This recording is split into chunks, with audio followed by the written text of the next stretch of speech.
Hey there. I've been thinking about relocating within Canada, and I'm considering Alberta. Do you have any insights on the cost of living there compared to other Canadian provinces? Hi. Sure, I can share some information about the cost of living in Alberta. It's a great place, but the cost of living can vary quite a bit depending on where you live within the province. What are you looking for specifically? Well, I'm open to various cities in Alberta, but I'm primarily considering Calgary and Edmonton. I've heard they're the largest cities, so I assume they would be the most expensive. But I'm still curious about the details. You're right. Calgary and Edmonton are the largest cities in Alberta. They do tend to have higher living costs compared to smaller towns or rural areas in the province. Let's break down some of the key expenses. Housing costs in Calgary and Edmonton can be significant. In recent years, both cities have experienced fluctuations in their housing markets, with periods of high demand and rising prices. Renting a one-bedroom apartment in the city center can cost anywhere from $1,200 to $1,800 per month, while the suburbs might be somewhat more affordable. That's quite a range for rent. How does that compare to other provinces like British Columbia or Ontario? Housing costs in Alberta, particularly in Calgary and Edmonton, can be similar to those in British Columbia and Ontario, which are known for their high housing prices, especially in Vancouver and Toronto. However, Alberta might still offer some relatively more affordable options in smaller cities and towns. Utilities. The cost of utilities such as electricity, heating, and water can vary based on your location and usage habits. In general, expect to pay around $150 to $200 per month for a standard two-bedroom apartment in Calgary or Edmonton. How about transportation costs in Alberta? Do I need a car? Transportation costs can vary depending on your lifestyle and where you live.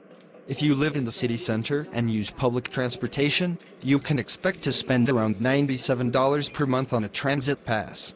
If you own a car, fuel prices in Alberta are generally lower compared to some other provinces, but insurance costs can be relatively high, depending on your driving history. What about groceries and everyday expenses? Groceries in Alberta are generally affordable. You can expect to spend around $200 to $300 per month on groceries for a single person. However, prices can vary depending on where you shop and your dietary preferences. Eating out can be a bit more expensive, with an average meal at a mid-range restaurant costing around $15 to $25. Healthcare is another factor to consider. Alberta has a publicly funded healthcare system, so you won't need to pay for basic medical services. However, you may want to consider additional health insurance for prescription medications, dental care, and other services not covered by the public system. That's helpful information. How does this compare to other provinces like Quebec or Manitoba? When comparing Alberta to provinces like Quebec and Manitoba, it's important to note that there can be significant differences in the cost of living. For example, housing costs in Alberta are generally higher than in Manitoba, but might be comparable to parts of Quebec, especially Montreal.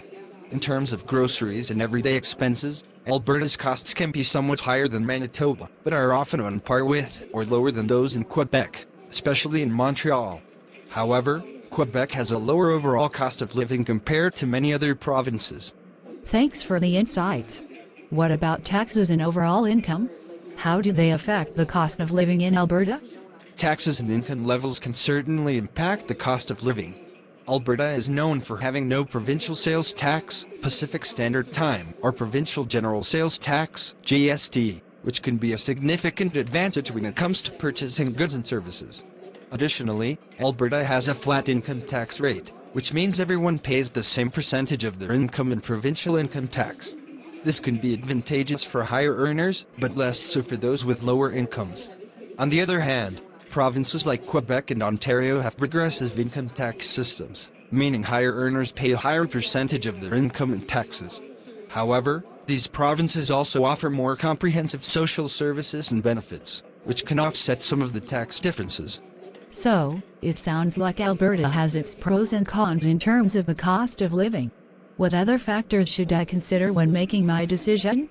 Absolutely. It's essential to consider your personal circumstances and priorities. Here are a few more factors to think about. Job market. Consider your employment prospects in Alberta and whether your industry is thriving there. Certain sectors, like oil and gas, have traditionally been strong in Alberta, but the job market can be competitive. Quality of life. Think about your overall quality of life beyond just the cost of living.